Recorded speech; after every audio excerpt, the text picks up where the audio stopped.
Welcome back to Mr. Giant Reacts and Ting and Ting and Ting. I'm Mr. Giant, and we're going into the First Crusade, and this one is called the Good Crusade. So I'm interested to see what this is. Let's go ahead and YouTube and simmer and see what this is all about.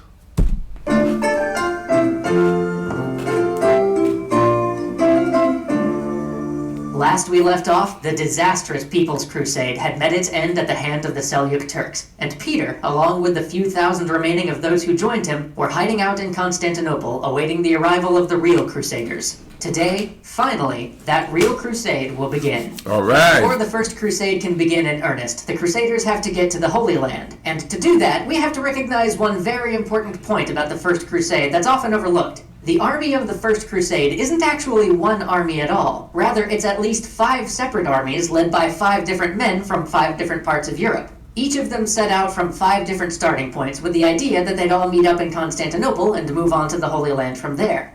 The first army is that of Hugh of Vermandois. This was the smallest army, although arguably the noblest of the noble armies, as Hugh was the brother of the King of France, which was a bit awkward as the Pope had recently excommunicated King Philip I of France for adultery, but hey, why let fraternal excommunication get in the way of a good crusade? You know? Now, from Western Europe, there are basically 2 ways to get to Constantinople. Travel over land through Hungary, or head to Italy and travel by sea. Hugh chose the latter of these 2 options. Unfortunately, his tiny fleet was hit by a storm, and he lost a good number of his ships. Wow. But eventually, the Byzantines fished the remaining Crusaders out of the Adriatic and escorted them to Constantinople, where Hugh promptly sent a message to the emperor that read, "Know, O king, that I am king of kings, and superior to all who are under the sky. You are now permitted to greet me on my arrival, and to receive me with magnificence, as befits my nobility."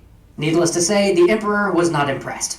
The second army on our list was that of Godfrey de Bouillon. He represented the German contingent of the Crusades and brought a sizable force from the Holy Roman Empire, which is only a little bit awkward as he had actually fought against the Pope when the Pope and the Holy Roman Emperor were duking it out, and in fact, he directly helped kick the Pope out of Rome, but hey, why let a few armed legions supporting the anti-Pope to kick the legitimate Pope out of Rome get in the way of a good crusade? He and his brother, Baldwin, leaving from only about 200 miles south of where Peter's crusade set out, decided to take the same route that Peter did. But this time, when the King of Hungary saw a group of crusaders pulling up on his doorstep, he was like, no, no, no, no, no, no, no, no. But after a lot of talking, the King of Hungary finally allowed Godfrey to pass through on the condition that Godfrey's brother Baldwin and his entire family stay as hostages. After making it through Hungary without a single looting, Godfrey planned to resupply at Belgrade, but wait, no, Peter had burnt that to the ground. Oops. Now, our poor beleaguered Byzantine governor must have been preparing himself for yet another round of terrible conflict with the Crusaders, but Godfrey's army, like a champ, managed to make it through to Constantinople with only a tiny, itty-bitty bit of pillaging.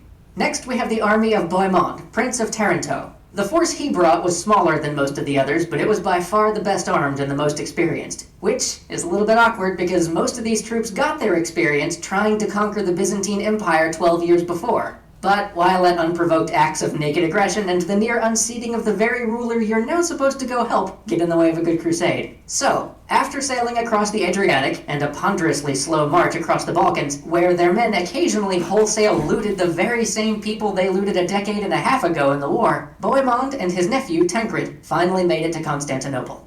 After Bohemond, we have the Isn't it crazy that we have this complete dichotomy of all these different people coming from different areas, all under one banner, pretty much? And then there's all these conflicts that they had among themselves that they would have to rectify as they go through. You know what I'm saying? But I guess when it comes down to religion, you could get anybody to come together and say, hey, you know, we gonna go out there and do this. And that's what it seems like happened back then, you know. And we're gonna go take the Holy Land back. We're all Christians. Let's go do this. That's just crazy, you know what I mean? And I'm not versed on whether the First Crusade was successful. So let's go ahead and, you know, take a look at the rest of this.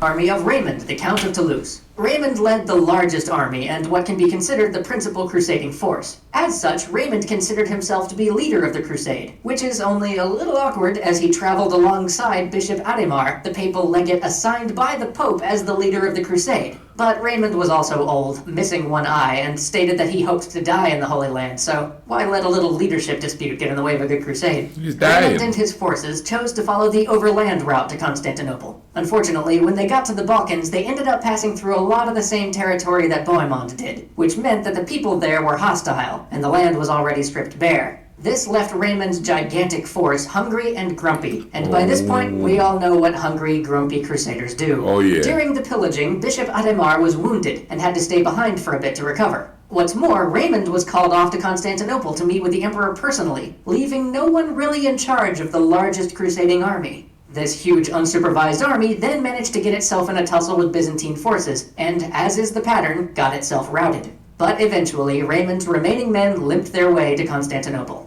Lastly, we have the army of Robert of Flanders, who surprisingly had nothing awkward going on at all, as his father had gone on a pilgrimage to Jerusalem a few years back, and had fought for Alexius Comnenus on the way, leaving the family on good terms with the Byzantines. Like Bohemond and Hugh, Robert also decided to try his hand at the sea route, and surprisingly he managed to make the crossing to Byzantine territory without losses. Even more surprisingly, he managed to make it all the way to Constantinople without any major reports of pillaging or looting. But there were two other fellows leading this crusading army along with Robert. One Robert of Normandy, just to make things confusing, and a Stephen of Blois, both of whom were relations of William the Conqueror. They decided that the crossing was too risky and that they were going to wait until spring to cross. That would generally be a wise decision, though in this case they would end up losing one of their ships where Robert had lost none. And while they waited in Italy, a fair number of crusaders decided that a winter in Italy isn't what they signed up for, and deserted.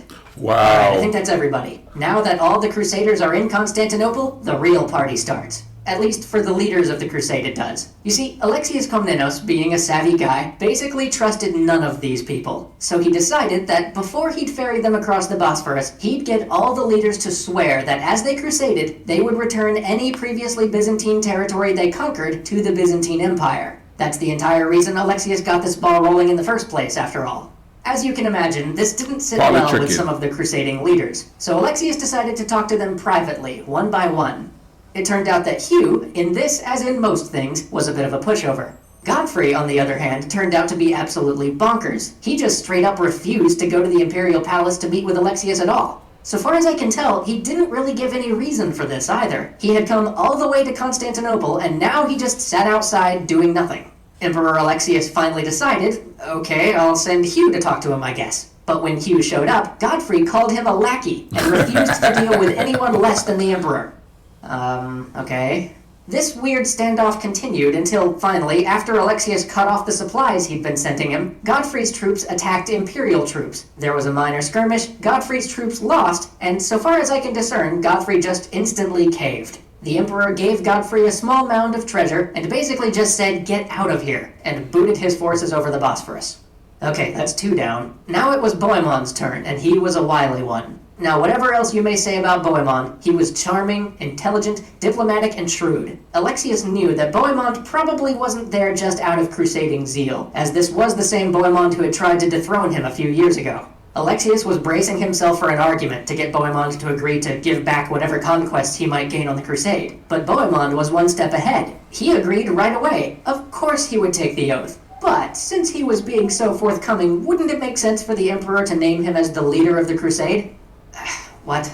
Alexius stumbled for a moment here, but he too was a savvy and shrewd man, and so rapidly regained his bearing, said something non-committal like, yeah, I probably could, hang on. And then quickly shuffled Bohemond off to a room literally overflowing with gold and jewels and silver, and basically said, "What? Look at all this annoying treasure just clogging up my otherwise lovely room. Wow, that's a nuisance. If only I had a buddy here who could cart it all off for me after saying one measly little oath." And measly little oaths were indeed said. But this whole time, Bohemond's nephew Tancred was outside with the army, miles from the city, and so managed to just sort of never take the oath himself. This may end up being relevant to future extra history episodes. Raymond was next. He met with the emperor but flat out refused to take the oath. He went on a whole spiel saying God is my only leader and that he would not swear to such a thing. Eventually, Alexius managed to get him to at least swear to an oath of brohood. A broth, if you will, proclaiming that Alexius was his bro forever and that he would help him wherever he could, especially against that weasel Bohemond. Alexius eventually said, "Alright, good enough," and sent him on his way. No presents for you, though. Presents are for people who swear actual oaths. Lastly, of course, there was Robert. Their conversation boiled down to, "Are we cool?" "Yeah, we're cool." Then Alexius showered him with gifts and said, "Go get him, Tiger." And thus began the First Crusade. Seriously this time, the First Crusade is actually beginning now. Next week, we'll see them march off into Turkish territory, fight battles against people who aren't supposed to be their allies, and actually retake land for Christendom. See you then. Wow. All that politicking going on and thing, you know what I mean? Because it seems like they were all enemies in some form or fashion before this crusade started. You know what I'm saying? That is crazy, and I'm excited to see what the next one is going to bring up. I'll leave a link in the description to the video. Go check out Extra Credit too, man. They got some bomb stuff on their channel that you could watch. You understand what I'm going to say? In the meantime, y'all take care of each other, all right? Cool runnings.